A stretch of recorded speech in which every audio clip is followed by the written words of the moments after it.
It's Purple Daily on Score North and ScoreNorth.com. But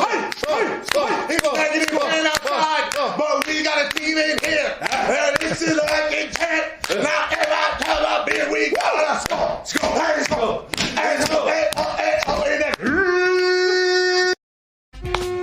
He's going to be in town next Friday for Friday Night SmackDown.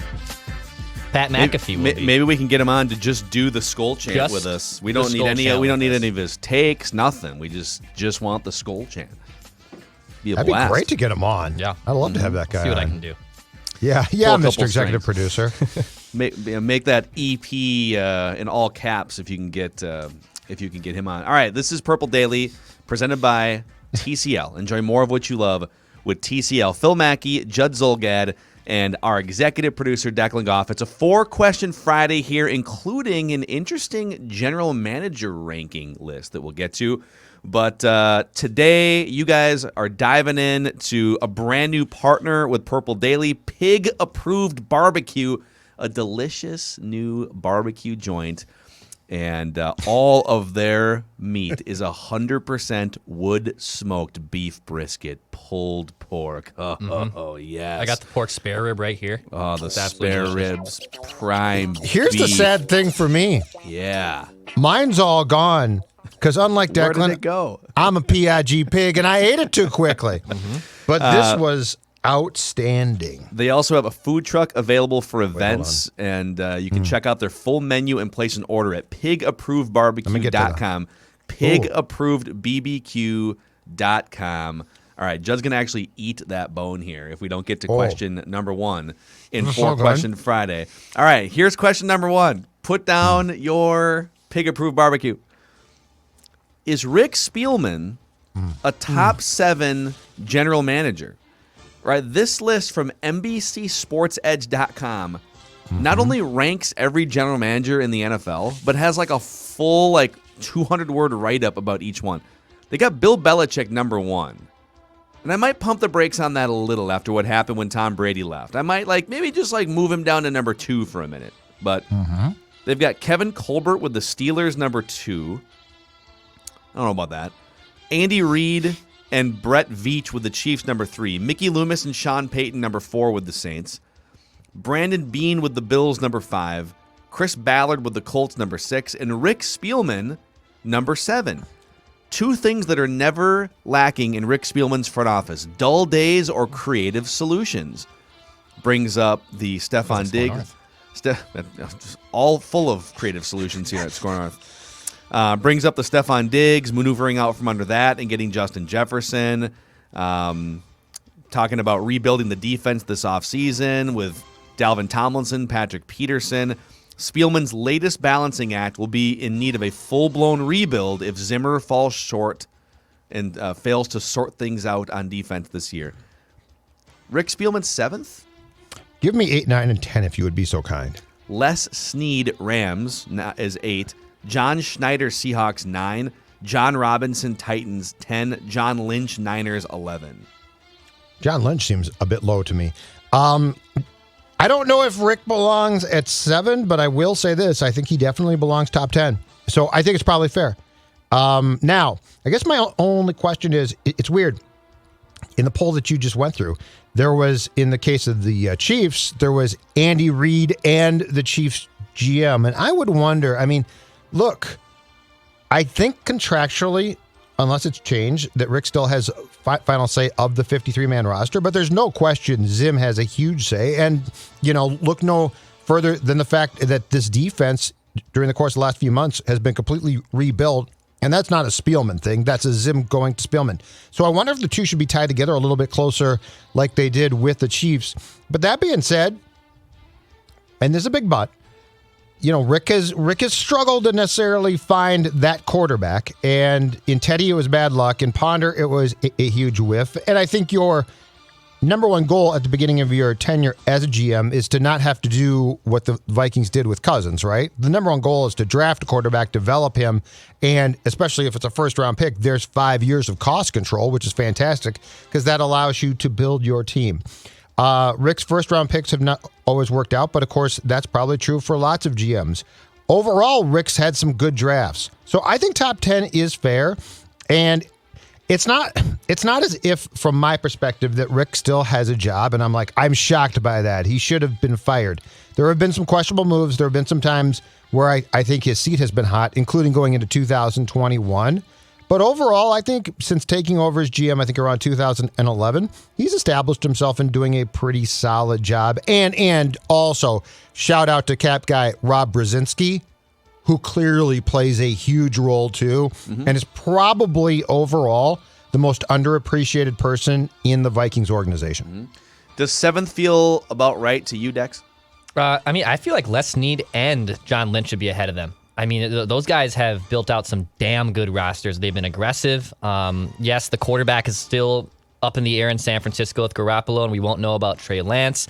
They pulled out of a big trade to get Matt Stafford, and now the Rams are kind of the talk of the town in the NFC. I think both those guys should probably be ahead of Spielman, but top 10 does seem right. That does seem like the right place for him. He's a savvy GM. He drafts extremely well. They're not afraid to make splashes in free agency. I do think he's a top 10 GM. Can I draw, Phil, before you start, can I draw a possible comparison? And it just came to mind. I'm not sure it's right, but it seems appropriate.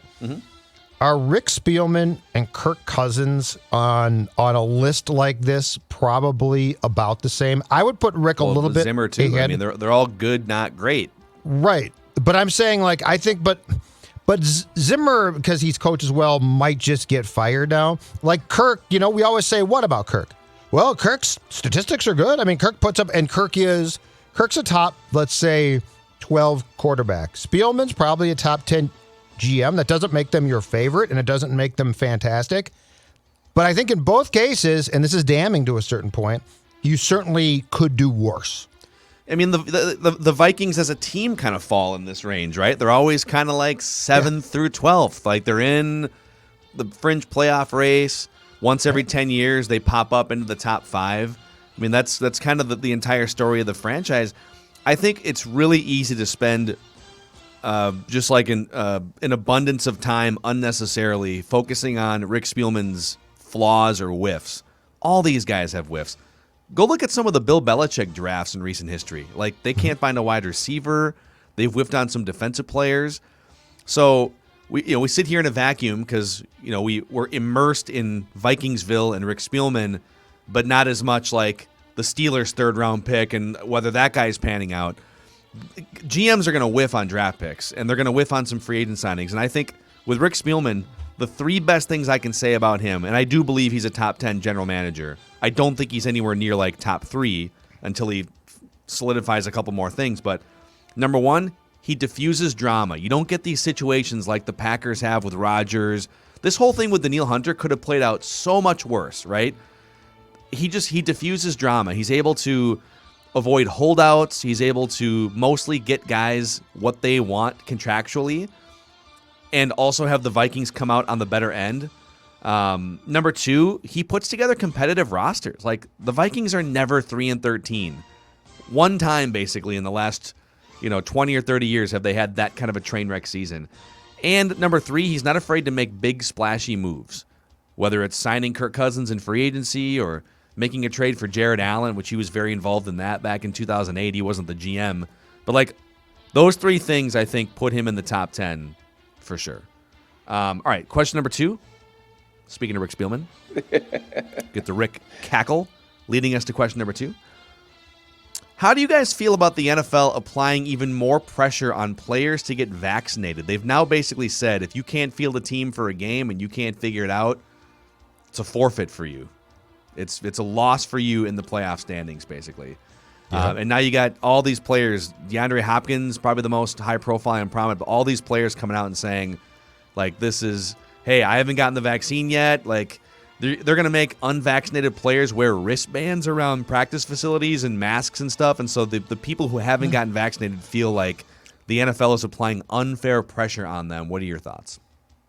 Well, one, I think it's great. And not only are they threatening, and I don't know that they would follow through on this because I think there's enough vaccinated players on most teams to play a game, but not only are they threatening forfeits, but if there is a game canceled, they're saying everybody, including the players from the non-offending team, aren't going to get paid for that game, so no one gets a paycheck. Yeah. And they also said that the team that caused the forfeit has to basically pay for the potential makeup game or the lost revenues from that game. So basically, they're going to Wilf and saying, if you guys can't play, you forfeit, you lose the point, the win percentage in the playoff standings, and you have to pay for what we lost. Look, I think it's fantastic, and here's why. I keep saying this. This isn't about people's beliefs or religion. This has to do with what this league is about, money and playing games. They don't care about people. So, like, if you want to be cared about, my suggestion, football's probably not for you, because when push comes to shove, this league can be brutal. And I mean, it's been brutal to both sides. This also strikes me as a very interesting, ironic twist on the whole Trump thing, where Trump said that players shouldn't, kneel for the anthem.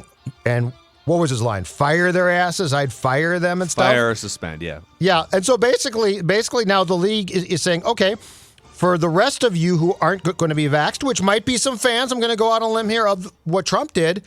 They're saying you have no choice. Shut up and play. So this is really interesting. But for a league that wants to get through a season, and look, the Delta variant of the coronavirus is not going away and is taking off more and more. So if you're not vaxxed, it's going to be a problem potentially. The league is saying we don't need this. We don't want this. And really what they're saying is we don't care what you think. You're paid to play, which might not be the right stance, but it's a stance that's going to try to get games accomplished. This is a league that didn't think there was going to be any semblance of a COVID problem in fall of 2021, a year ago. Like, they were looking at putting more fans in stadiums in the middle of some of the thick of it, right, a year ago. And some stadiums I think we maybe had some half and maybe close to full capacity during last year's season. They kind of thought, all right, so we swallowed hard. We dealt with last year's revenue losses, but thank God that won't be a thing in 2021. And now all of a sudden it's like numbers are starting to spike a little bit more, and unvaccinated people are getting the worst of it. Not that you can't get COVID or the Delta variant if you have a vax. Like, it can definitely happen. But this is the NFL saying, hey, we ain't going through that again. We're packing stadiums. We're playing all these games. Nothing's going to derail it. So get on or get off, basically. Yep. And that's how they are in every situation, whether it's a kneel and a protest during the national anthem or whether it's vaccinations now. So I don't know. We'll see. This is going to make for some really uncomfortable locker rooms. Maybe even an uncomfortable Vikings locker room. Have you seen the Bill stuff, though, so far? The Bill stuff is already taken off. Because of Cole Beasley or what? Well, Cole has been an outspoken critic of this whole thing. Stephon Diggs a couple days ago tweeted like 2 words: accountability, accountability. Jerry Hughes, who's a really good player for the Bills, tweeted at some point in time, essentially the message was the greatest scientists in the world came up with this vaccine and guys don't want to take it, which makes no sense. Someone else said, yeah, I don't want, and like this is all internal with the Buffalo Bills. So if you don't think that this is going to derail a team or two, no question. And the only question is what team? And look, if Cousins isn't going to get the vax, and as of now, we don't believe that he is. If you don't think that this could become an issue for your favorite football team, you're absolutely nuts. But just to be clear, though, because I don't want to applaud what the league is doing and just say, good for them, it's great. In this case, I do agree. But just to be clear, across the board, so any religious belief or political belief, this league only cares about people when it's up against it to act like it does. So they don't care. So this is not a choosing sides here because they believe one thing. What this league really believes in is the almighty dollar. Mm-hmm. And the prime example, and this is probably the most important example that involved human beings, is the whole Ray Rice thing. When they either saw the tape of him brutally hitting his wife or didn't bother to try to get it, And they're like, oh, he'll sit out three games. And we're like, okay, cool. And then TMZ unearthed that tape, and it was shocking. So I don't want to give them a ton of credit, too, and be like, bravo, you do a great job. What they care about is playing games on Sunday and making as much money as they possibly can. Yeah, that's the motive here for sure. One thing I do know is golf is a very safe, socially distant sport, okay? And PXG Minneapolis is a golfer's paradise out there in Southdale Center. And they've got clubs priced different ranges. Sort of at the top of that ladder would be the new Gen 4 clubs, which are the best performing clubs PXG has ever made. Got some fun golf happening at the 3M Open this weekend in the Twin Cities. So I think people have that golf edge. Declan's playing like 36 holes this weekend. Oh, yeah. Ready to rock. So he's going to have blisters. But PXG Minneapolis, Golfer's Paradise. Find out more at pxg.com/Minneapolis. Me and Ricky Fowler are in the same city. I can look like Ricky, but I don't play like him. As long as I look like him, I'm okay with that. Ricky hasn't played like Ricky in a while either until this weekend. So, yeah. But PXG, I'll be looking good. I'll be looking good. All right, boys. Question number 3 here on this 4-Question Friday. This is from loyal listener Christopher Greer, who wants to know, what would the image and expectations of the Vikings currently be if they had won a Super Bowl in one of the following years, 1975, 1998, 2009, or 2017? Not all 4, but like just one Super Bowl in any of those decades. Yep. How would the image and the expectations of the franchise be different this year if they had one under their belt? First of all, it'd be a different feeling if they won in 75 and hadn't won since. So part of my answer is going to depend on the year. Like, I think if it's 98, 09, 17, it's pretty much the same. 75, you'd be like, it's still been a long time. Yeah. But here's the one thing, because Packer fans use this, and I don't think people take them seriously, nor should they. And this is not to rip them, but Packer fans talk about, their bad luck in this championship game, right? NFC Championship Game, the onside kick, that comes back. Or like last year, we didn't get luck here or there. And I always think, bleep you. You have multiple Super Bowl titles, so you can't give me this down on our luck. I mean, you want bad luck? Look at this team. So the one thing that I think is true across the board completely, if they had won one Super Bowl in the 4 years that you just gave, Phil, is I think our claim of bad luck, right? The Anderson miss, the Walsh miss, the Favre pass. It's not that those things would be erased, but I don't think that we could use them in the totality that we do now as almost a good but cursed franchise. I think the luck thing comes off the table as soon as you have a Super Bowl, which sort of goes back to why when the Cubs won the World Series against Cleveland, it was fun, but also sort of sad because they won the World Series and you're like, the whole Cubs shtick is gone. I think the Vikings shtick is gone if you have a championship. I mean, 1975 is a different story because it's still been almost 50 years since 1975. So we'd still be talking about, it's been a half century since the last Super Bowl win. But because they haven't won any, period, it's become really our identity as sports fans in this time. And the Vikings are it's state of hockey too. And there's never been a professional hockey championship in the Twin Cities. But with the Vikings specifically, it has become very Cubs-like, or it's part of our identity.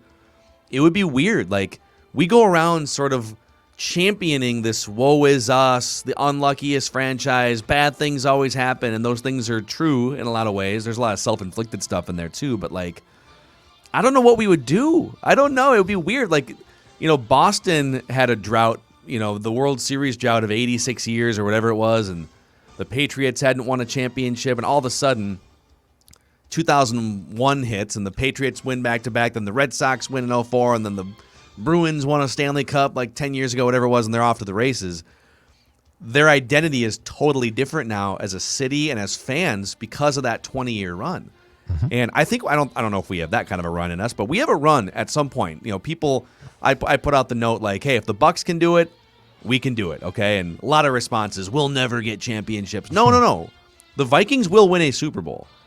The Timberwolves will win an NBA championship at some point. I'm not saying it happens tomorrow or in my lifetime, but like, It will happen, and it will change our identities as sports fans. And the parade in Seattle for the Wolves Championship will be fantastic. Yeah, it really will be. The new right Supersonics will be right great. around Lake Union. It'll be a blast. Yeah. I don't know, Declan. Do you feel like would it change the identity of Yeah, I think it people would. your age, anyways? Yeah, it definitely would. I think the issue too, or not the issue, but the conundrum is like 09 was Favre, and that was fun, but it was a one-off. Case Keenum was also a one-off. Randall Cunningham was a one-off. Like, we haven't had, like, I think of the Chiefs.